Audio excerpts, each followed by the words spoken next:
Matt Moscona. I'm very important. After further review. Say it one more time. After further review with Matt Moscona. And here we go. Live from the Raising Cane studio. Let's rock!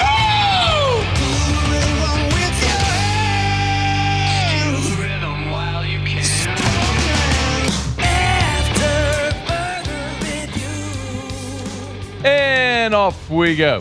Welcome aboard. Glad you're with us. AFR, presented by Relief Windows. I'm Matt. This is Shaq O'Neal, and I hate Matt. Paul O'Neal. They're chanting Paul O'Neal's name. Alondra Villarreal.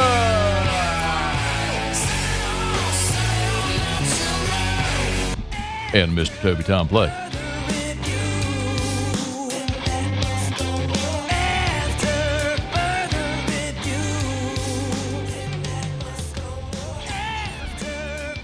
All right, we're here. Glad you are as well. Get out there and make it a good one. Plum, ton to talk about from this past weekend. Football Tigers got to commit the College World Series finals tonight. I'm having major World Cup FOMO. I will, in fact, explain. We will talk to Jake Madison as NBA draft is tomorrow. Pels are aggressively seeking a top 10 pick. We're going to dive into all that. Ton to do. Let us begin as we do every single day. It's time to pop the top on another edition of AFR with Bud Light. Drink easy. As we mentioned, we will head up to Omaha in about a dozen minutes from right now. Our buddy Eddie Radosevich from Sooner Scoop will be here. We'll preview North Carolina and OU for the national championship. That's coming up here in about 15 minutes.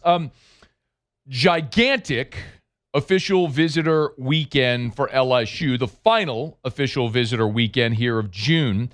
And it was a productive one for LSU as the Tigers landed a commitment from Gary Burney Jr., who was committed to Houston and flipped to LSU. It was interesting on Friday, I got a text from a staff member with the list of the official visitors. And it was Peyton Houston, Devin Smith, Theo Wilson, Rick Johnson, Gary Burney, Braylon Calais, Ahmad Hudson, Miller Westerfield, Yazin Zion, Jaden Anding, Anthony Sweeney. Those were the official visitors this weekend. So I said, so who do y'all want the most?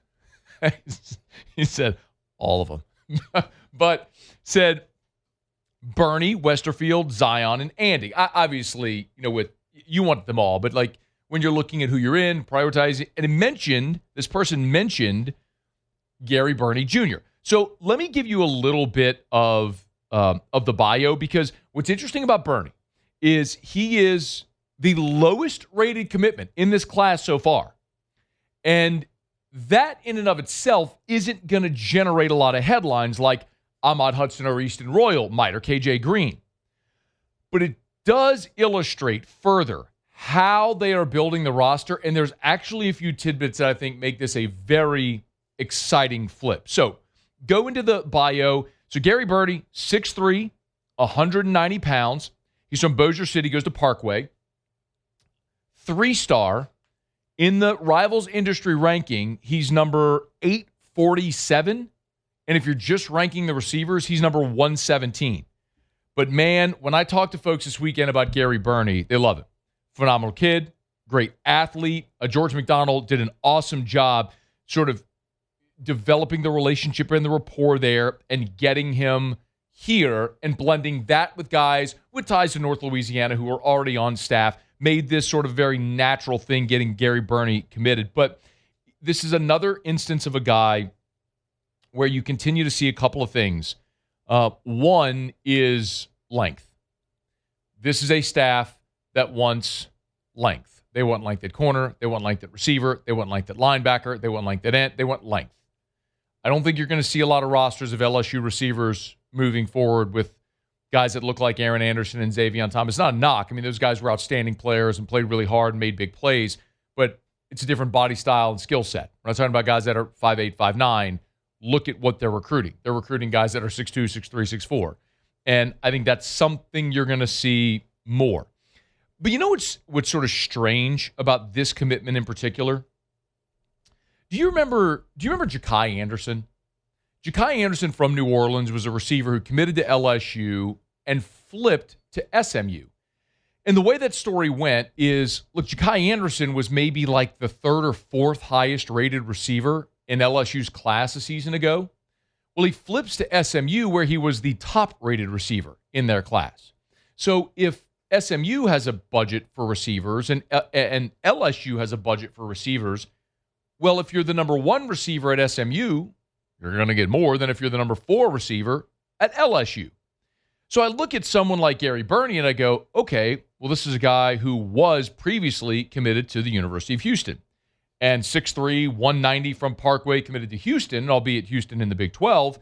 This is probably a situation where, while he's the 4th highest rated receiver commit in LSU's class, probably would have been the top guy among the receivers in Houston's class. So interesting just to see that dynamic, that you were able to get this guy flipped from a place where he was going to be a priority to where maybe he's further down the pecking order at LSU, but how you sold him, I think, on the opportunity LSU is really important. Remember, we've talked about this so much, and I think this is another illustration. It crystallizes how this staff is going about building its roster. And at the risk of making you what's that game at baseball games, like every 9 innings, like every inning you eat a hot dog and drink a beer, by the end like you've just got to be sick of hot dogs and beers. But like, I keep playing these clips for you, but it's important because it illustrates what's happening, and now there's more evidence to back it up. Like Lane Kiffin in spring mentioned like how they're evaluating talent in the high school class. I challenge our guys to make sure we evaluate who they are really, really well. Who is the player as they're coming out of high school? What is their mindset? How competitive are they? Because what's going to happen is most likely it's not going to go like they want in the first year. And then get into your analytics of, okay, well, if they're going to, or you're going to pay them, and then they're going to leave after year 1, then what did you really get out of them from a business sense versus the money going somewhere else? Okay, so it's a big long cut, but you get the gist of it, which is Kiffin saying, if we're going to recruit high school guys, they're either going to play immediately because we're going to pay them, and they got to contribute immediately, or they're going to be guys that come for little to no money, but they're good character guys who are going to stay and grow and develop.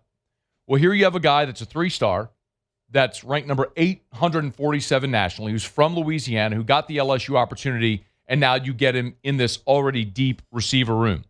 Listen, this staff will pay. They will pay for Easton Royal. They'll pay for Manchin Sales, the 5-star receiver who was on campus this past weekend as well.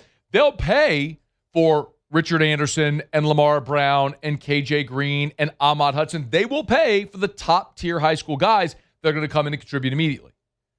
But if you're not expected to contribute immediately, are you willing to come and wait and stay and learn and grow and develop? And if so, great, they'd love to have you. And if you leave after a year, nothing's lost financially because you didn't invest anything into them. It's not that dissimilar. Remember, Will Wade said this too. I had this cut, Alondra. Will Wade said this too. When Will Wade was asked on John Rothstein's podcast, the biggest mistake he made last year at NC State, remember this? One thing that we did last year that I made a mistake on was, we basically paid 11 guys when we went out and got 11 guys and had a lot of depth. And depth's really important for practice. It's not as important for games when you're only playing 7 or 8 guys, 9 max. And so we had some dead money on the roster. Okay, so that's one good. thing I'm focused. So it's the same concept. You're not, when you have a finite amount of resources, you're not going to pay guys that aren't going to play. So Will Wade told you he's going to take his money and consolidate into 7 guys that are going to play. Lane Kiffin's telling you the same thing. It's not 7, but they're not going to pay guys that are going to come and sit because they can leave, and then you got nothing for that money. So it's interesting to see how this is still materializing. And when you look at the receiver room for 2026, they went out, you returned 1 scholarship receiver from a year ago in Phillip Wright. That's it. And then you went and added 9 receivers via the portal. And then you brought in 3 freshmen. So you have, or 4 freshmen. So you have 13 scholarship receivers right now. And 3, excuse me. And of your scholarship receivers this year, only Jace Brown is out of eligibility after this season. Now, you have another handful of guys that are redshirt juniors that could certainly leave. Roman Mothershed, Malik Elzy, Jackson Harris, there's others. But I think what'll be fascinating is as you're seeing how this is going to develop.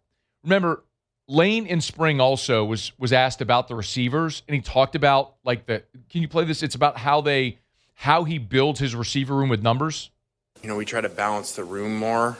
If you think of it as like, here's your cap number for a room, instead of being really top heavy with 1 and 2 and then not having depth. I think when we've been our best, it's because we've had 4 to 5 to 6 receivers that can all play really well. Okay, so he's telling you, we're going to go get 13 guys and find 4 to 6 that'll play. And then when you go into, and so hopefully those guys emerge in 26. And then when you go into 2027, despite the fact that 12 of these 13 could all return, you're not returning 12 guys and then adding the 4 high school commits that you got already. You're not going to have 16, 17 scholarship receivers. Effectively, what Lane is telling you is you're going to keep building with numbers and understanding that year over year you're going to have guys leave, but you're not going to have the entire room leave. But you're going to have enough by way of high school guys in portal to supplement the guys that are in and out. Hopefully, you maintain enough of your base to continue building stability within your program. And that receiver, 4, 5, 6 guys that'll play. Hopefully you get top tier guys like Easton Royal or Monson Sales. If you don't, go get one in the portal. And then you keep building with depth and guys that you really like. Physically, athletically, character, all that stuff that makes sense financially that you could build in this roster. I'm going to tell you, I'm not saying unequivocally like this is the way to do it and it's going to work. And they've nailed this strategy. What I'm telling you is this is their strategy. And it's not the same thing everyone is doing. Time will tell if it were. Kurt Cignetti's got a very different strategy. He's won a national championship. He's going to get a bunch of 24-year-olds. That worked. Congrats. Fernando Mendoza was a grown-ass man. Went and got a fifth-year senior, played 1 year, won a national title. Awesome. It worked. There's many different ways to build a roster. This is clearly the way Lane Kiffin is doing it in this era. All right, our show Open Every Day is brought to you by Bud Light. Drink easy with the great taste of Bud Light, the official beer of AFR, the official beer of your Fighting Tigers, of LSU, and the official beer of America. I don't know if you can be the official beer of America, but here today, Bud Light is the official beer of America. So right there on the case. It actually doesn't say that, but it might as well. It's got the Folds of Honor logo on there. Remember, every time you grab one of these specially licensed cases of Bud Light with the Folds of Honor logo, Anheuser-Busch makes contributions back into Folds of Honor, which funds scholarships for our fallen brave men and women. So an awesome organization. If you've ever done anything with Folds of Honor, you know about it. They're great, and we're thrilled to support as well. So this 4th of July, as we celebrate the 250th birthday of America, or any day, make sure you drink easy with the great taste of Bud Light, the official beer of AFR. All right, let me not get a break, y'all. We'll come back. We'll head up to Omaha. Our buddy Eddie Radosevich will be here as Oklahoma tries to win the national championship tonight against North Carolina. We'll preview it next on AFR. AFR. We're brought to you by the Watermark in the Renaissance. Watermark downtown, Renaissance, Southtown, Renaissance, Baton Rouge. Beautiful, gorgeous, sprawling hotel right there on Bluebonnet. A great place to host any event that you have coming up with all of their meeting space. Grand ballroom can host up to 500 people. They've got smaller boardrooms for a dozen people. If you're coming in town or you're in town, you need a private place to have a board meeting, they can do everything. They have all the technology equipped in those boardrooms. They can even serve your meals in there as well. Awesome spot. If you've never been, go check it out. Listen, gorgeous, spacious guest rooms, pool, workout facility, office complex, the whole thing. So if you're coming in town or know someone that is and they need a place to stay, make sure you recommend Renaissance Baton Rouge. And Tallulah, right there inside of Renaissance Baton Rouge, beautiful indoor-outdoor flow to the terrace. If you've never been, make sure you check it out there at Tallulah. It's on Bluebonnet inside of Renaissance Baton Rouge.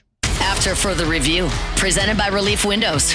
Windows, doors, siding, and we do shutters too.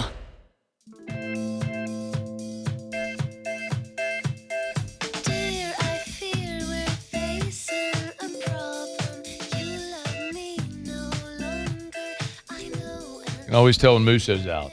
Alondra's in, and there's just no fear of licensed music and getting banned on YouTube. Just bring it all in with the Cardigans. Love it.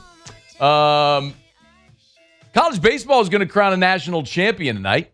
It'll be North Carolina or Oklahoma. Our buddy Eddie Radosevich, Sooner Scoop, good enough to join us for a couple of minutes. Yo, dude, how are you? Matt, how are we? I'm sure that you've done this before. It's, when you get to a day here in Omaha, it gets a little scary. It's scary hours. We're ready to go home, but very, very excited for the game tonight. Anytime you wake up and your season can end, there's a degree of anxiety that goes according with that. But whenever you're playing for a national title in a winner-take-all game, it ramps up. So I am curious, though, how different do you feel, or is the feeling generally around the Oklahoma program today as opposed to when you woke up 24 hours ago? Well, I think it's about the same. I mean, they still have an opportunity to win a national championship. And, I certainly don't think that anybody thought it was going to be easy, and especially a North Carolina team that has played extremely well, kind of matched what Oklahoma's done so far and through the run in Omaha. You wake up at the end of the day with the same opportunity that you had, a day before.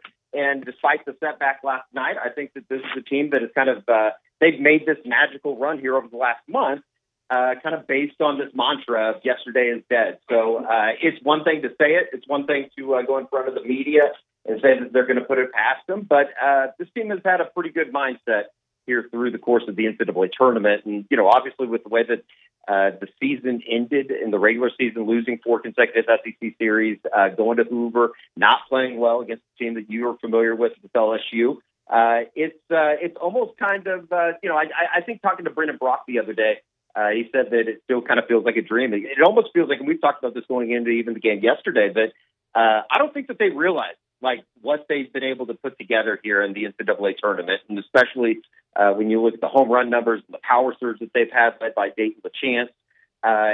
It was something that I think throughout the season, Matt, we waited on to see. They talked about this power and how they had gone out and kind of retooled the roster, and it never came about. And then all of a sudden, on about May 9th, when Dayton LaChance hit his first home run, and then specifically over the last 18, 19 games when they've hit nearly 50 home runs, it's all kind of come together. So it's still a team that's extremely hot in the way that they're playing. And I didn't think that they necessarily played poor last night. It was just they got beat. And that's sometimes what's going to happen in baseball.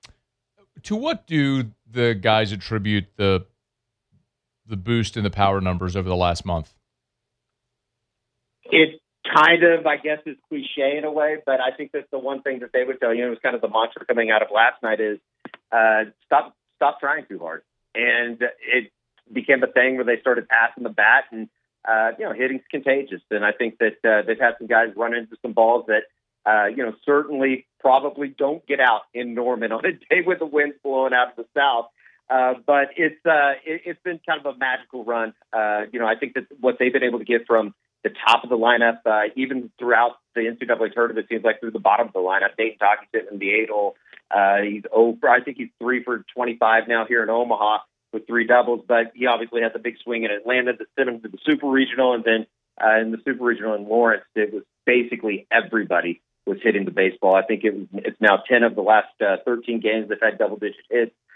They've used their speed on the base pass, which they did really well in Game 1 of the series, not so much on Sunday afternoon because they didn't have a whole lot of base runners. So it's going to be interesting to see how they match up. And, tonight with 2 freshman pitchers on the mound, with Nick Wesloski going for Oklahoma and Jackson Rose going from the left side, he's going to have to flip Jackson Willis and Jason Walk over to the right side of the plate, which is probably their poor side if we're being honest about it. It'll be interesting to see who kind of blinks first tonight from the freshman pitching standpoint. Let's talk a little bit about that pitching matchup. Eddie Radosevich is with a Sooner Scoop. He's on Twitter at Eddie_Rado if you want to give him a follow. All right, what do we expect from the freshman righty? He's making his 3rd start of the year. I mean, I think that's the question that everybody wants to know. He was phenomenal last Wednesday against Georgia, going 5 2/3. He's a big, burly guy. Played football, actually. My guy George Stoy up here with me from Sooner Scoop wrote a big article about him. He's a McKinney Boyd product. Actually, his brother, they played football against John Mateer growing up, which was kind of a cool Oklahoma angle. He's been really good. I mean, I think he's another one of those guys that really hasn't woken up in the stage that they're on. A lot of what Oklahoma has done from a starting standpoint in the NCAA tournament has been on the backs of a trio of 3 freshmen, and Cord Rager, Xander Mercurius, and Nick Wesloski, obviously. So don't know. I think it's probably the answer to your question. With that said, Oklahoma feels extremely confident where they are right now with the arms going into a winner-take-all game tonight. Eddie, it's easy to always say what's the key, but what do you think from Oklahoma's standpoint for Skip Johnson does his squad have to do to have an edge in this game tonight? I really think it's knock it down early. I don't think that this is a team that you want to have to chase, and I think that you saw that a little bit yesterday. Even though it was 3-2, then Owen Hull hit the solo shot to make it 4-2. It seemed like there was a lot of it that they weren't seeing a whole lot of pitches, and I think a lot of it had to do with them just trying too hard and trying to make the big swing. That was going to get that team back into the game, get on base. Instead of getting on base, they were trying to hit home runs, which they've been able to do at a very successful rate here in the NCAA tournament. But at the same time, you're not going to win Chickadee baseball games doing that. So I think the worst-case scenario for Oklahoma tonight would be looking up and you're down 3 or 4 runs in the first 3-4 innings and having to chase that entire time. So I would say getting off to a good start, which is obviously easier said than done. You know, it's interesting, though, Eddie, the last 2 nights, the teams that lost got first inning leads and then got handcuffed. So this has been fascinating to watch how this will play out. What would Oklahoma, we know, was in the championship series back in 22 against Ole Miss, haven't won a championship since 94. What would a men's baseball College World Series championship mean for the Oklahoma program and athletic department? Point blank period, just from where this team ended the regular season, it would be the most unexpected, the greatest spectacle of a national championship in the history of the school, regardless of athletics or what sport you want to call it. The 2000 team kind of came out of nowhere, obviously, in Bob Stoops' second year, but it's a football hour.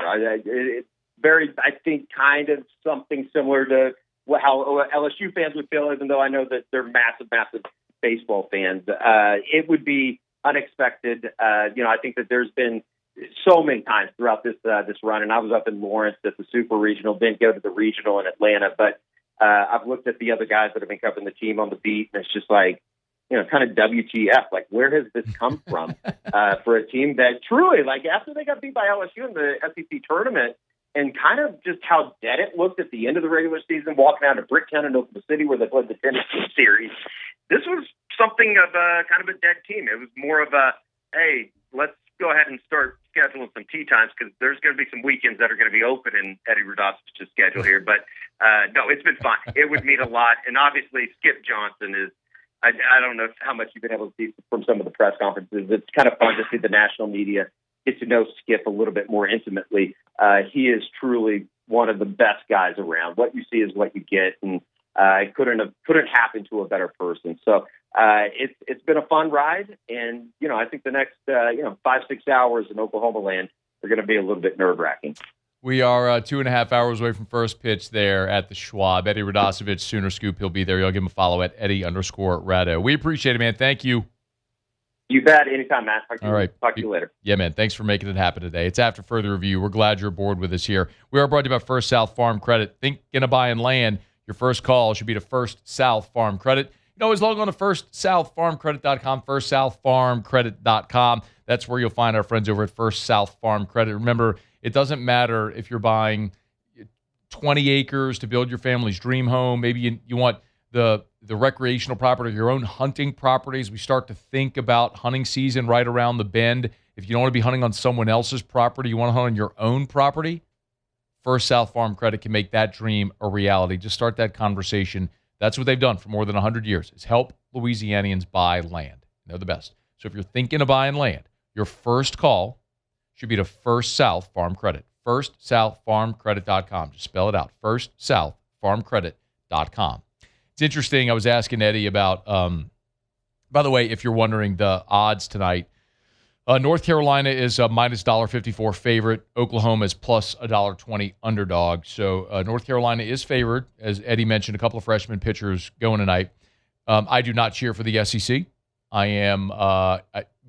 SEC teams winning does nothing for LSU. The only thing I care about is LSU.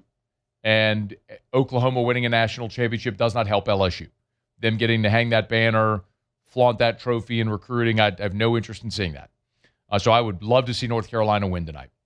The interesting thing, though, talking to a lot of sort of people in baseball circles, apparently, like, the Oklahoma players had a players-only meeting sometime 4 or 6 weeks ago, and they took it upon themselves to decide they were just going to start elevating the baseball and try to hit homers. And I'll be damned, it has worked. Because that is not I mean, we saw Oklahoma at the box. They scored 9 runs in 3 games. They won the series, but they won the series scoring 9 runs in 3 games at the box earlier this year.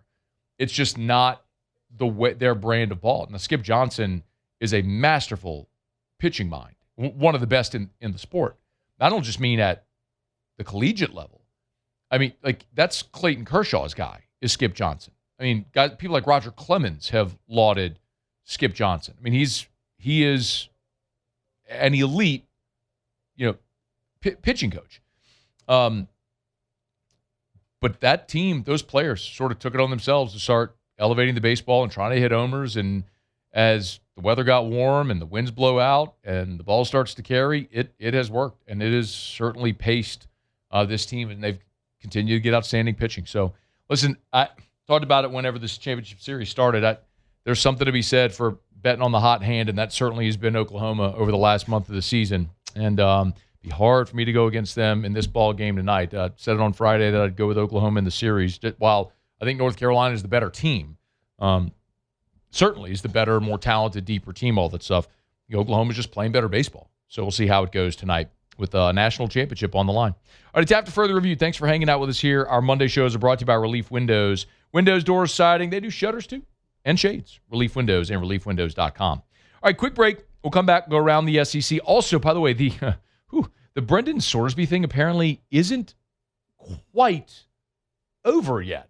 I'll explain what I mean next. It's AFR. AFR. Hey, look, as we move into two and through quarter 3 toward Q3, and you're thinking about making sure you finish the year strong for your business. As you look at budgets that you set when the calendar flipped, and you want to hit those budgets, way to make sure that you maximize productivity is you got to have the right people. I think we all know that. No matter what line of work you're in, the right people in the right seats on the bus, that's what pushes productivity forward. If you need to hire, if you need the right people, you need Glow Resources. That's what they do. They can conduct on average about 50 interviews a day. So over the course of the year, Glow Resources conducts 15,000 interviews. They know the questions to ask to make sure they vet the candidates properly to get you the right people, permanent solutions for your business. It's Glow Resources. Start online. Check them out at glowresources.com. Complete employer solutions. Love telling you about ProForm Steel. Listen, one of the biggest things, if you're thinking of building a metal building, is lead times. Okay? At ProForm Steel, they carry 10-week lead times for industrial buildings when most are 16 to 20 weeks. That's roughly a month shorter lead time than others because they do everything in-house at ProForm Steel. They produce everything in their facility. The purling, the sheet metal, the beam fab, everything. Right there on Airline Highway in Gonzales. It's ProForm Steel. Check them out online. If you want to start, get that quote, proformla.com, proformla.com. Their architects are in-house. Their engineers are in-house. Mid-project, you want to make a change? Cool. They don't have to translate info out of house. You just put you on speakerphone with the engineer. It's ProForm Steel. Proformla.com, proformla.com. By the way, if you buy it, they'll deliver it for free. No exceptions. Proformla.com. After Further Review, presented by Relief Windows. Windows, doors, siding. And oh, we do shutters too.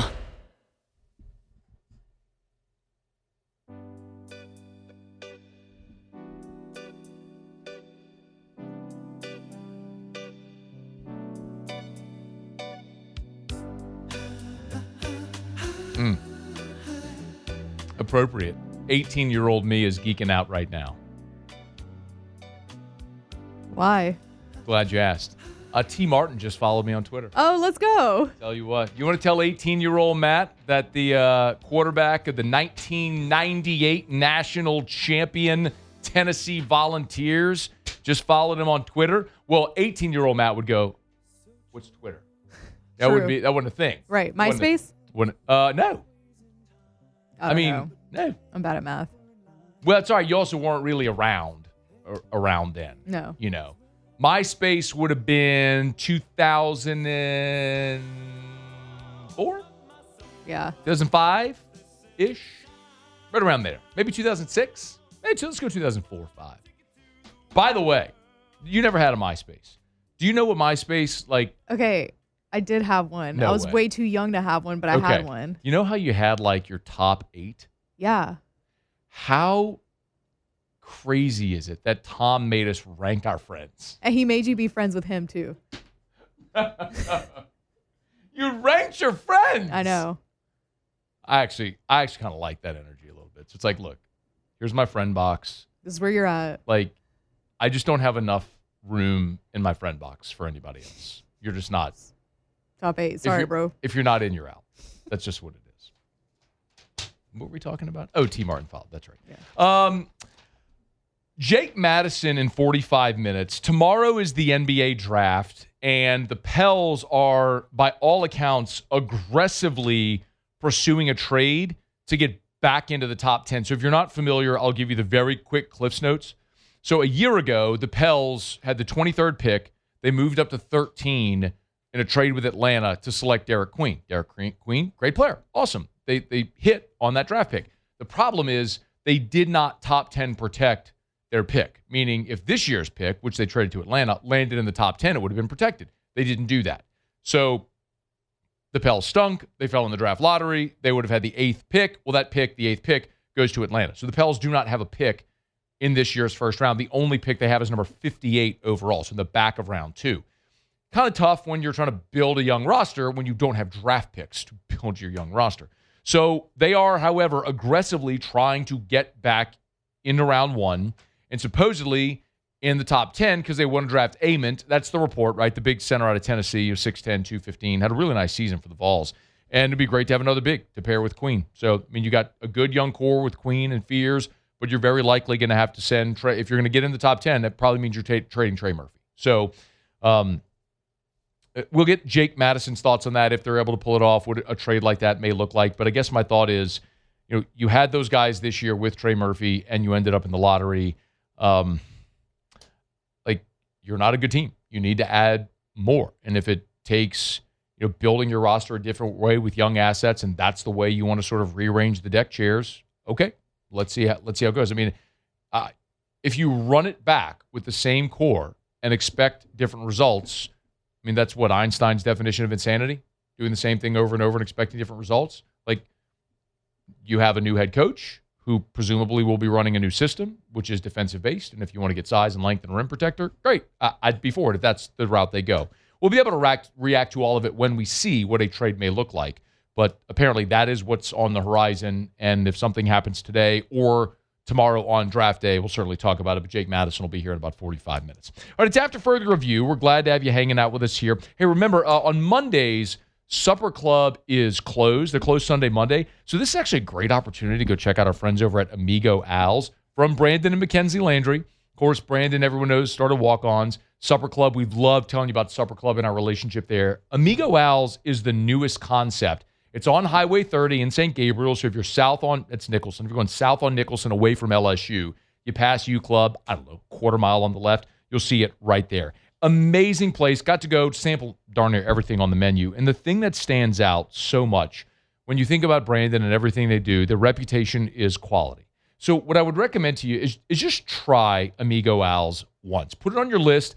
Again, if you live in a different part of town, it may be out of the way. So put it on your list. One, maybe a Sunday after church, or if the kids are playing ball at Traction or Elite, pop on into Amigo Al's after. Or if you're going to be on LSU's campus, just pop down Highway 30 and go to Amigo Al's. It certainly is going to cater to a lot of the U Club, Lexington, Harvest, and LSU, the neighborhoods over there near St. Gabriel.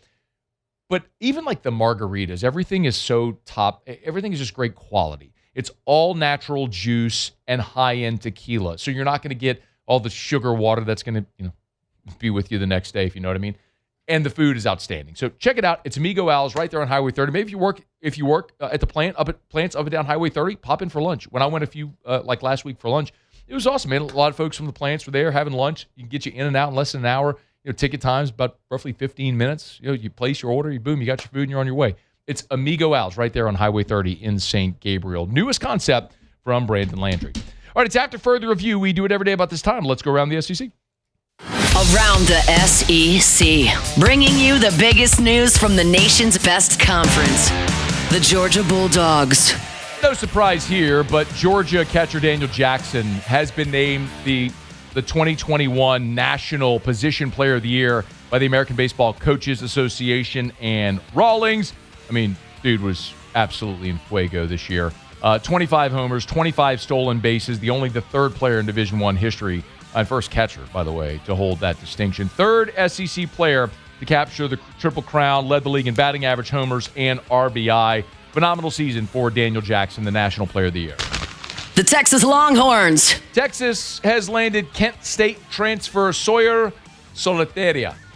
Yeah, did I nail it? Sawyer Solitaria. Yeah, no? Give me some feedback It was good. Just good? Yeah. How could I have done it better? No, I mean, it was great. Thank you, Alondra. Is a utility player for Kent State. Some first, some third this past year as a freshman. Or as a freshman this year, played outfield and hit 16 homers. Now he's headed to Texas. The Missouri Tigers. And Mizzou landed one of the top in-state football prospects for 2027, Kyler Kuhn. He's a blue-chip offensive lineman. He'll play for Eli Drinkwitz's program staying in the state of Missouri. 6'3", 290. He's a four-star, the fifth best player in Missouri, the 10th best interior offensive lineman in America.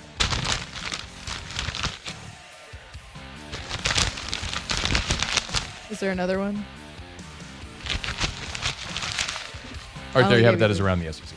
No, I like to sometimes. Okay, I was like, I only gave you 3. No, there you have it. That is around the SEC. Monday shows are presented by Relief Windows. That's the old radio guy in me, Alondra. I know we're on video now and everything and have been for a long time. But sometimes you just like the auditory component. Yeah. Of just crumpling the paper and all that sort of stuff. For those who are listening. That just felt like a cue to me, though. No, I do it often. Okay. I do that often. I guess Muse would be familiar. Paul's familiar. Yeah. I just do that often. Not every day, but sometimes on the last one, I just want to crumple the paper a little bit more, a little longer. All right, it is after further review. We're glad you're hanging out with us here. As I mentioned, Jake Madison about 30 minutes from right now. The Saints they're done with their offseason. The next time they're all together will be July the 27th. That's when rookies and veterans report for training camp. We got the training camp dates for all 32 teams today. So Saints report on July 27th. Write it down. If you don't have a pen, remember it. And that's when Tyler Shuck will embark on his second year with the Saints. So something I want to do here in about 16 minutes at the top of hour 2 is look at what the Saints are returning and how it might compare for Tyler Shuck to other quarterbacks who have had sort of these exponential second years in the NFL. I'll explain. We'll get to that here in about 16 minutes from right now after SportsCenter. When we come back, I got major World Cup FOMO. We'll talk about it next on AFR. After further review. Love telling you about Clegg's Nursery, any of the 4 locations in the greater Baton Rouge area. Sigourney Airline, LA 16 in Denham, Mid-City on Donmore, and the Garden Center on Greenwell Springs. Tell you every day to buy local, shop local. You'll bypass the big box stores and support great local businesses. Selection at Clegg's, unmatched. You walk into the greenhouse, either at any of the 4 locations. The Garden Center we talk about in Greenwell Springs, Terrio likes to call it like the Flower Wonderland or whatever he calls it. That thing seemingly goes on for as long as the eye can see. Paul probably passed it every day. If you're leaving Central, you pass like the Welcome to Central sign. It's like right there on the right as you're coming into Baton Rouge from Central. It's Clegg's Nursery. Any of the 4 locations. Awesome selection of flowers and plants and trees and shrubs to beautify your outdoor spaces. All the products you need to keep the pests away, including the Aeon mosquito barrier that I tell you about all the time. Soil, mulch, bag bulk, they got it, and a helpful, friendly staff of horticulturists. Where else would you go? Buy local, shop local at Clegg's Nursery. After further review, presented by Relief Windows. Windows, doors, siding, and we do shutters too. The U.S. cannot unequivocally win the World Cup. The U.S. will have to play the greatest game they've ever played 3 times in a row. Sorry, 4 games in a row. Round of 16, quarterfinals, semifinals, finals. It is literally impossible for the U.S. to win the World Cup. That's going to come across crazy. People are going to say I'm whatever. That's just the reality. But we're super excited for this ride we're on. Well, I feel great now. Keep that up. Keep it up. Keep my bed. Keep my bed. That was Tim Howard. the most accomplished goaltender ever in United States soccer. He was just like, hey, do not be excited for anything. It's not happening. Oh, God. I like the guy at the end. I feel great now. It's like in Billy Madison, whenever on the stage in the academic decathlon. Did you ever see? You never saw Billy Madison. I did see it. Okay, but you didn't see Happy Gilmore. No. Okay. It's like all of us are dumber for having heard it. A simple no would have been fine. Anyway, Tim Howard throwing a wet blanket on everybody's dream of the U.S. winning the World Cup. Look, I can't predict the world. I have no idea. I don't watch soccer. I have no idea about any of this stuff. But I believe him. And it does seem sort of far-fetched. But it's exciting. The U.S. is 2-0 in the World Cup for the first time ever. 4 years ago, we didn't even make the World Cup, right? Or was it 2 World Cups ago? I don't remember. I think it was 4 years ago. The U.S. didn't even make the World Cup. So to be in it, to be 2-0 is awesome. There's a couple things I love about this World Cup. Not watching any soccer because I really don't understand. I don't understand strategy. I just get you want to kick the ball into the net, and that's about it. And every 4 years I'll loosely pay attention to this and cheer for the U.S. But there's two things I love. Number one is Jameis Winston. Have you been watching Jameis? Have you been watching this? Obviously. I'll watch anything, Jameis. Bro. They hit the jackpot with him.